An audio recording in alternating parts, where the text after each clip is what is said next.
इस टाइप की वीडियोस ये इस चैनल पर पहली बार है बिकॉज़ बहुत ज़्यादा व्यस्तता की वजह से मेरे पास टाइम नहीं बच पा रहा है। इसलिए मैं इस टाइप की वीडियोस के माध्यम से आप सभी को current affair and static GK जो भी एग्ज़ाम में आने वाली है, मिक्स करके दे रहा हूँ 2019, 2020 एंड 2021 के जो भी आईएमपी हैं, वो आप देख लीजिएगा। अब देखिएगा आपके सामने क्वेश्चन है, पूरा वीडियो आप देखना है, उसके बाद ज़रूर अपना अनुभव ज़रूर शेयर करिएगा। यहाँ पर बोला गया है कि ये देखिएगा, हाल ही में भारतीय रक्षा अनुसंधान और विकास संगठन ने कौन सी मोटर बाइक एम्बुलेंस सीआरपीएफ को सौंपी है? तो इस सवाल के जवाब में आपके लिए ऑप्शंस दे रखे नीचे जीवन वाहिनी, रक्षा सहायक या एम्बुलाइफ। इसमें से वो कौन सी एम्बुलेंस एक मोटर गाड़ी है, मतलब समझो लाइक बाइक की तरह है। ठीक है साहब, बाइक के रूप में एक एम्बुलेंस सीआरपीएफ को सौंपी है। वो कौन सी, उसका नाम क्या है? तो उसका नाम याद रखिएगा, वो है रक्षिता। क्या नाम है उसका? रक्षिता है। अब देखिए इसके बारे में मैं आपको बताता हूँ। यह बाइक क्या करेगी? यह बाइक एम्बुलेंस भारतीय सुरक्षा बलों और आपातकालीन स्वास्थ्य सेवाएं प्रदाताओं के सामने आने वाली प्रॉब्लम्स में तत्काल मदद पहुंचाएगी। तो जहां पर भी ऐसे रास्ते हैं जहां पर फोर व्हीलर नहीं जा सकती, वहां पर ये बाइक के माध्यम से तत्काल यानी इमरजेंसी एंड इंस्टेंट आपको मेडिकली जो है हेल्प प्रोवाइड करेगी। सेकंड क्वेश्चन आप सभी के सामने है कि हाल ही में किस राज्य में वन स्कूल वन आईएएस कार्यक्रम की शुरुआत की गई है? वो कौन सा है बताओ? वो है आपका silent valley national park comes in Kerala. तो केरल के अंदर है, ठीक है। वन स्कूल वन आईएएस ये योजना है, ये कार्यक्रम है, ये कहाँ पर स्टार्ट हुआ है? केरल के अंदर हुआ है, ठीक है। अब इसमें क्या कहा गया है देखिएगा, इसमें वहाँ के जो सीएम है उन्होंने बोला है कि जो भी सिविल सेवाएं और अन्य प्रतियोगी परीक्षाओं के लिए फ्री में जो है इस योजना के माध्यम से कोचिंग प्रदान की जाएगा। इसका मकसद ये है कि इस कार्यक्रम का जो आयोजन है ना, वो वैदिक एयरडाइट फाउंडेशन के द्वारा किया गया था। और ये जो कार्यक्रम है ये मुख्य तौर पर सरकारी और सरकार द्वारा सहायता प्राप्त विद्यालयों के ग्रामीण और अर्ध शहरी क्षेत्रों में जो छात्र शामिल हैं उनको इस योजना कार्यक्रम के माध्यम से उनको नॉलेज को और बढ़ावा देना, ठीक है, ये इस योजना का माध्यम था। आगे आपसे पूछा गया है कि हाल ही में एक्स डेजर्ट नाइट, ये जो वायुसेना युद्ध अभ्यास हुआ था वो किन दो देशों के बीच में हुआ था? तो ये एक्सरसाइज हुआ था एक्स डेजर्ट नाइट, ये जो हुआ था वो किन दो देशों की वायुसेना के बीच में हुआ था? तो ये मैंने आपको बताया था भारत और फ्रांस। क्या है इसका आंसर बताओ? भारत और फ्रांस की सेनाओं के बीच में हुआ था। ये जोधपुर के अंदर कंडक्ट हुआ था। और जहाँ तक मुझे थोड़ा याद है 20 जनवरी से लेकर के 24 जनवरी के आसपास ये जो एक्सरसाइज था वो चला था। अच्छा, इस एक्सरसाइज में एक नई चीज़ क्या थी कि इस एक्सरसाइज में नई चीज़ ये थी कि भारतीय वायुसेना का ये पहला ऐसा एक एक्सरसाइज था जिसमें राफेल लड़ाकू विमान ने हिस्सा लिया था। तो ये राफेल लड़ाकू विमान का भी पहला एक्सरसाइज था, ये पूछा जा सकता है, ठीक है। जिसने कौन से एक्सरसाइज के अंदर किस देश के साथ वो एक्सरसाइज हुई थी, वो कुछ भी पूछा पूछा जा सकता है। एक्स डेजर्ट नाइट हो सकता है, भारत फ्रांस के बीच में हो सकता है।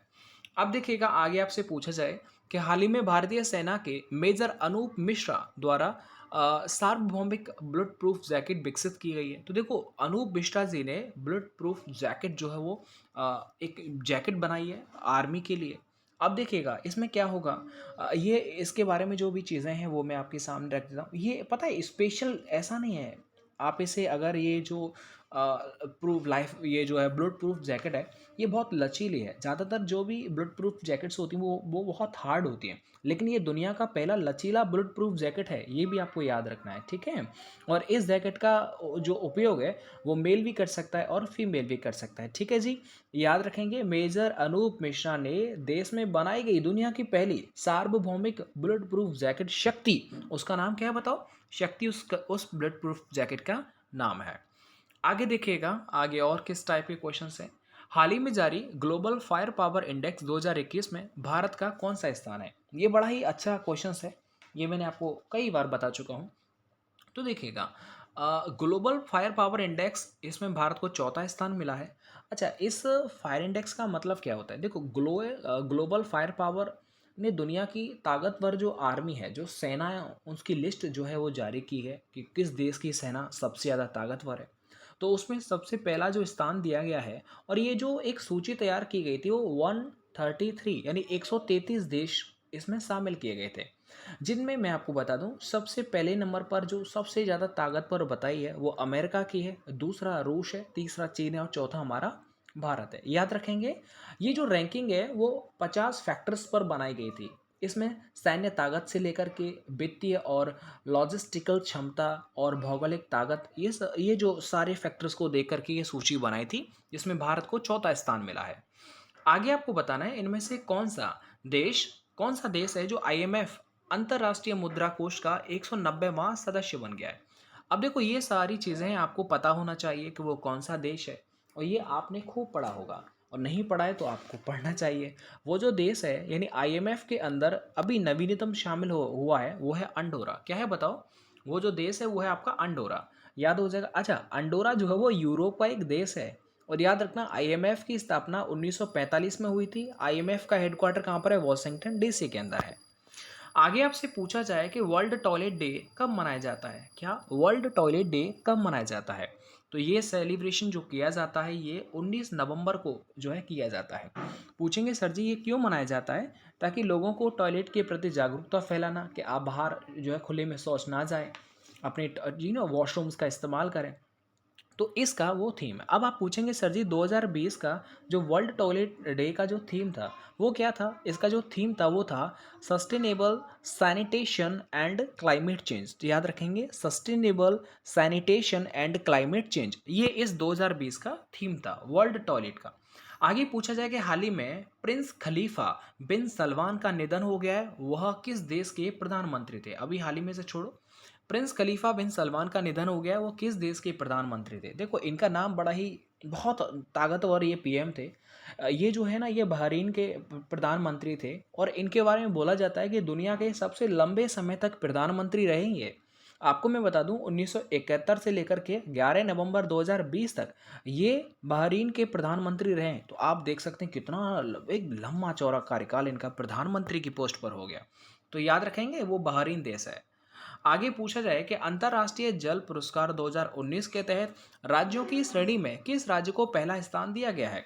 यानी कि राष्ट्रीय जल पुरस्कार पूछेंगे सर जी ये क्यों दिया जाता है?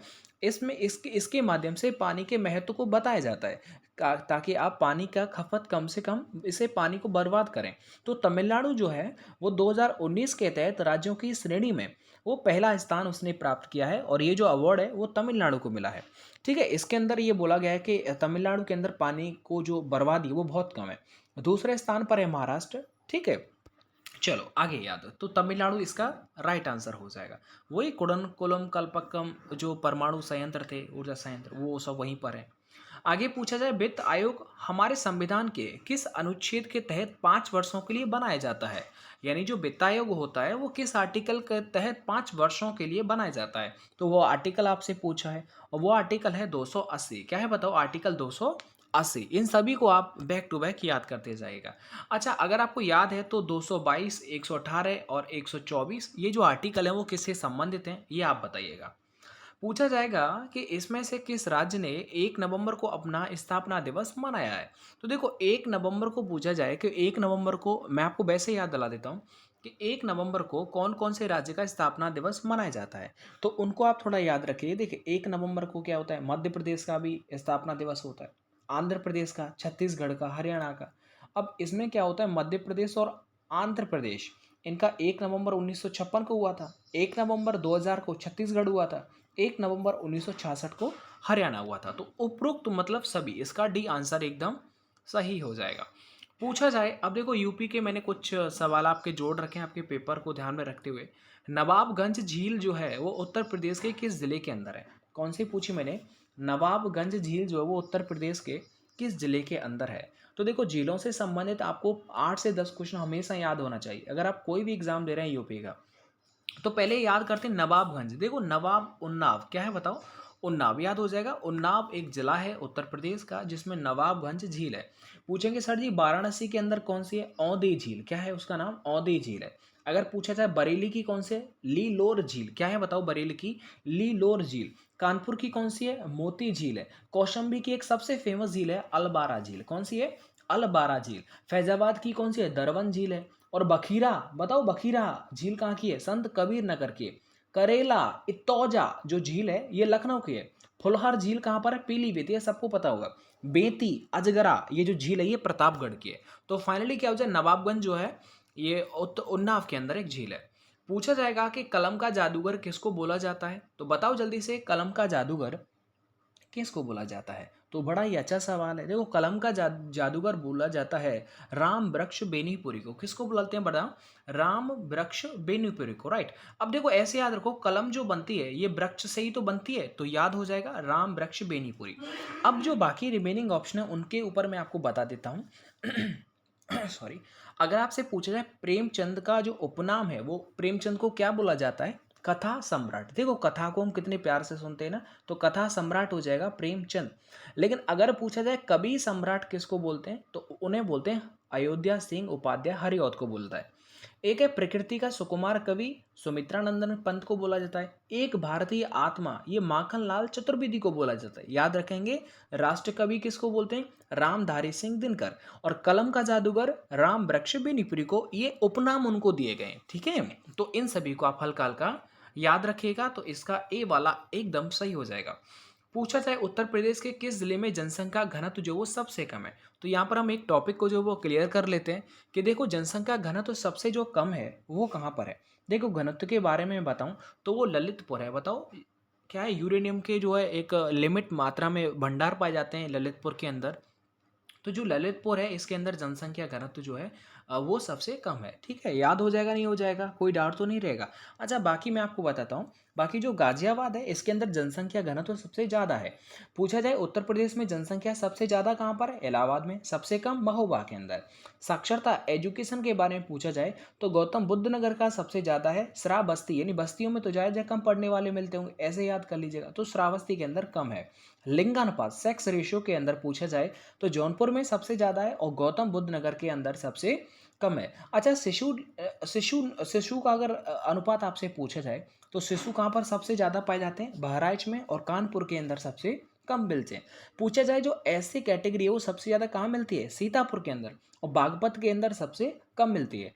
एसटी जो कैटेगरी है ये कहाँ पर सबसे ज़्यादा मिलती है? सोनभद्र के अंदर, और सबसे कम कहाँ मिलती है? बागपत के अंदर, ठीक है। तो एससी और एसटी दोनों जो कम मिलती हैं ये आपके बागपत में मिलती हैं।